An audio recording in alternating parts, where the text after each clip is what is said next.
now that I'm finally organized, you can quit laughing. I feel very honored tonight to deliver this narrative of the history of the priestly life of Monsignor Raymond J. Wahl, a dear friend of our school. His involvement in Boylan's history began at the very beginning, as it did with all the Catholic high schools in our diocese. Here is a brief history of his association with Catholic secondary education in the Rockford Diocese and Boylan in particular. Monsignor was ordained by Bishop William O'Connor of Madison, Wisconsin, at St. Mary's Church in Sterling, Illinois, on March 8, 1952. Monsignor's first assignment was as an assistant pastor as Our Lady of Good Counsel in Aurora in May 1952 to August 1954. In August 1954, he was sent to Rome. From there until 1957, he studied and received his JCD, or Juris Doctor, from the Gregorian University in Rome. 10 days later, boom, Monsignor Lane, or Bishop Lane, who had just been ordained the Bishop of Rockford in 1957 of September, told Monsignor the following: "You are now responsible for these offices. You are going to be the Diocesan Director of Education. You're going to be the Chancellor of the Diocese. And you're going to be an officialis of the tribunal and the synod judge, of which he served for the next 30 years. Over the next 10 years, as the Director of Education for the Catholic Diocese of Rockford, he supervised and consulted on building 7 new Catholic high schools, 7, the renovation of 2, and a Catholic college. Listen to the list. Newman Catholic Sterling, 1958. Marian Catholic Woodstock, 1958. Boylan Catholic Rockford, 1959. New Edition at Aquin in Freeport, 1961. Roncalli for Boys in Aurora, 1962. Rosary for Girls in Aurora, 1962. A New Edition at St. Ed's in Elgin, 1964. St. Dominic's College, St. Charles, 1964. Notre Dame for Girls in DeKalb, 1966. Aurora Central Catholic, 1968, when Roncalli and Madonna, Roncalli for Boys and Madonna for Girls, closed. Aurora Central, 1968, and our good friend, as you know, our Father Etheridge is now the principal, and still the principal there, and he has been for these many years. But for Monsignor, wow, what a cushy job he had. He had nothing to do to keep him busy. During this same time frame in 1962, Monsignor was made a Monsignor. And he was also appointed as the pastor of St. Rita's Parish here in Rockford, where he served for the next 4.5 years. Boy, did he have a nice job. Bishop Lane died in 1968. Monsignor had worked with him and consulted on all those buildings, all those meetings, all those parishes, back and forth. He must have worn out many automobiles. Finally, in 1969, after Bishop O'Neill was ordained, his offices and his duties changed. For the next 40 years,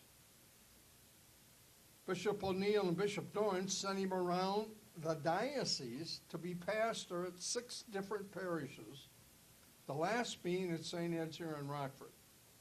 Listen to this list. St. Rita's Aurora, 5 years. St. Thomas Freeport, 5 years. St. Patrick's Amboy, 5 years. St. Michael's Galena, 13 years.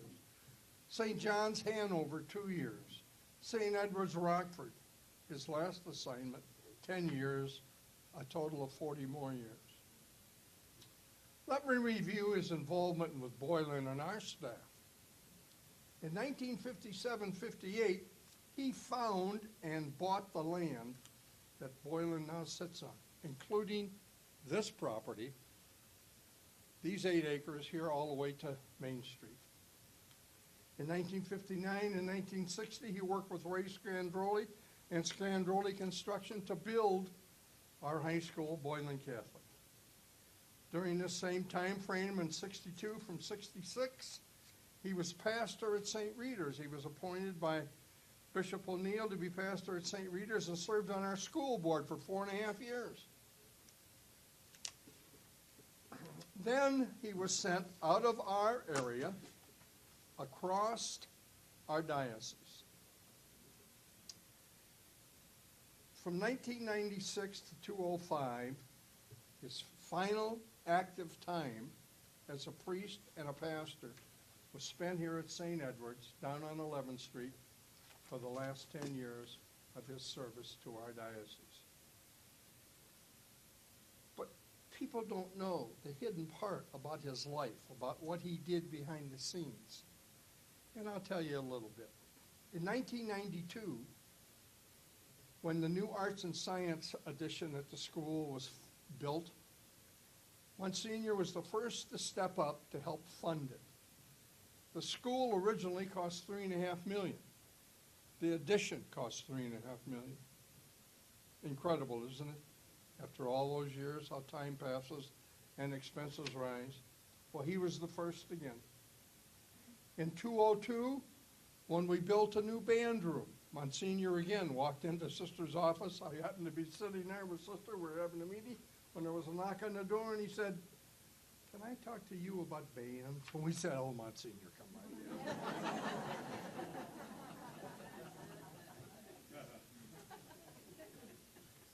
in." And his involvement never changes, you know. He's always looking for something, how he can help the high school or our teachers. He had this, you know, he used to come up for lunch, but he'd always come and sit at the back with Steve Gores and the other teachers that were there every day. And he said once to me as I was sitting next to him having lunch, "How many of your teachers have ever been to Rome?" Well, he asked me a question, Monsignor, I can't answer. I have no clue. And he said, "Well, how about your history teachers?" I said, "I don't know that either." And he said, "Well, I'll tell you something. All of your history teachers, for their background to teach our children here, or the children here at Boylan, they should go to Rome." I said, "Well, that's great, Monsignor." And he said, "Well, I'll solve that." I said, "Pardon me?" So he began a program over the next several years.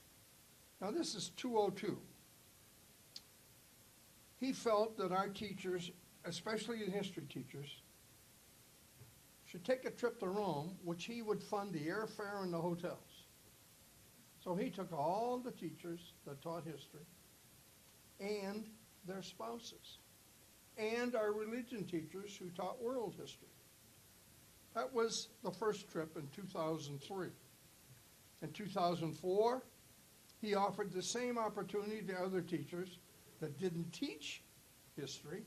If you would like to go to Rome, you're in. So he took care of our teachers and our secretaries and their spouses for those that could arrange their schedule to make the trip to Rome. In 2005, there were several still that had not made a trip. But this time they weren't going to Rome.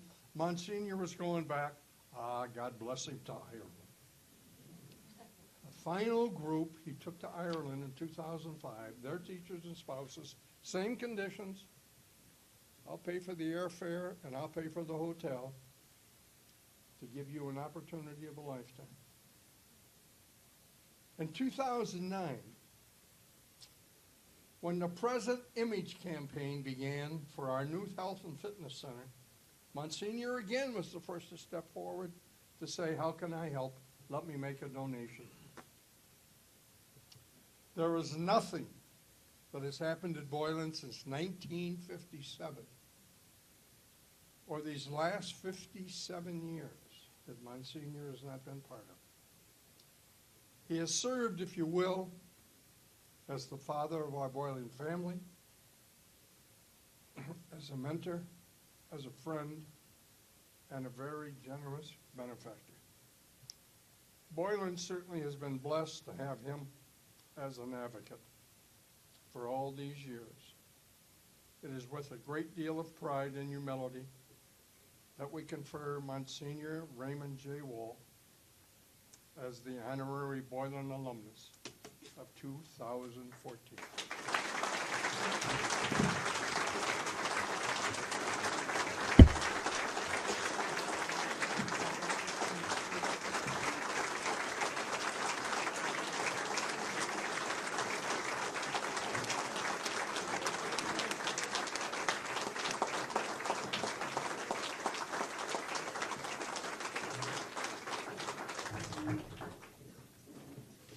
Thank you very much. I've always been very proud of Boylan. It's the greatest high school in the area.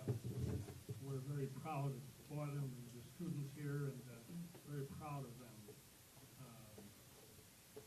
A little minor thing. In my spare time, I like to go to the casino. The other day, I went out and I hit $1,675.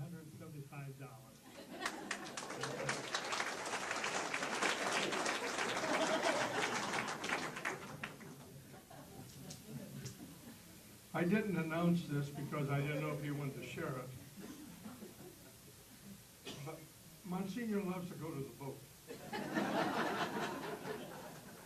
And all those teacher trips, he funded them through his excellence at Slapping. Now, since he mentioned it, I'll talk about it.